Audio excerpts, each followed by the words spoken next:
স্বাগতম জনাইছোঁ technical Ahmed YouTube চেনেললৈ। ফ্ৰেণ্ডসকল, আজি মই যিটো বিষয়ত আলোচনা কৰিম সেইটো বিষয় হৈছে পৰিবহণ বিভাগৰ, অৰ্থাৎ পৰিবহণ বিভাগে 45টা অনলাইন সেৱা মুকলি কৰিছে। এই অনলাইন সেৱা আপোনালোকে কোনবিলাক সেৱা আপোনালোকে লাভ কৰিব পাৰিব, সকলোবিলাক কাম আপুনি কিন্তু অনলাইন কৰিব পাৰিব। অৰ্থাৎ দ্বিতীয় বছৰত আপোনালোকে যাব নালাগে, ঘৰতে বহি আপুনি অনলাইন সহায়তে সকলোবিলাক কাম কৰিব পাৰে। আৰু কোনটো ৱেবছাইট কৰিব, কি কৰিব, সম্পূৰ্ণ প্ৰচেছটো মই এইটো ভিডিঅ'ত দেখুৱাই দিম আৰু ষ্টেপ বাই ষ্টেপ দেখুৱাই দিম।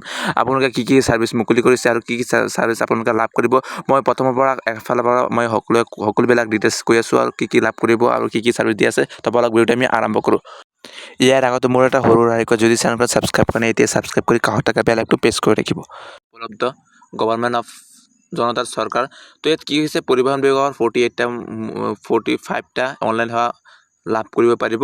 তো প্ৰথমতে কি হৈছে, চালকৰ অনুজ্ঞাপত্ৰ সম্পৰ্কীয় সেৱাসমূহ, অৰ্থাৎ যিখন চালক আছে এই চালকৰ যিবিলাক অনুজ্ঞাপত্ৰ সেৱাসমূহ আপোনালোকে লাভ কৰিব পাৰিব। এই সেৱাসমূহ কিন্তু ইয়াত 15টা দিয়া আছে। গতিকে ইয়াত প্ৰথম যিটো আছে এইটো আছে লাৰ্ণাৰ লাইচেঞ্চ প্ৰদান। আপোনালোকে অনলাইনতে লাৰ্ণাৰ লাইচেঞ্চ এপ্লাই কৰিব পাৰিব।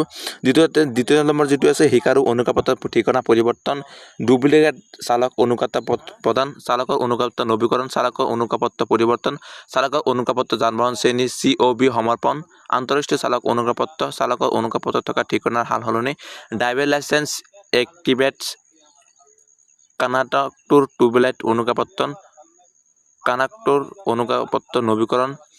2 নম্বৰ যিটো আছে অৰ্থাৎ বিপদজনক সামগ্ৰী কুৰাৰ ক্ষেত্ৰত অনুমোদন, মোবাইল নম্বৰ আপডেট দিব পাৰিব, CSB বেজ প্ৰদান, আবেদন পত্ৰ সেৱাৰ প্ৰত্যাহাৰ, ডুপ্লিকেট শিকাৰু অনুজ্ঞাপত্ৰ প্ৰদান, চালকৰ অনুজ্ঞাপত্ৰ নামৰ পৰিৱৰ্তন।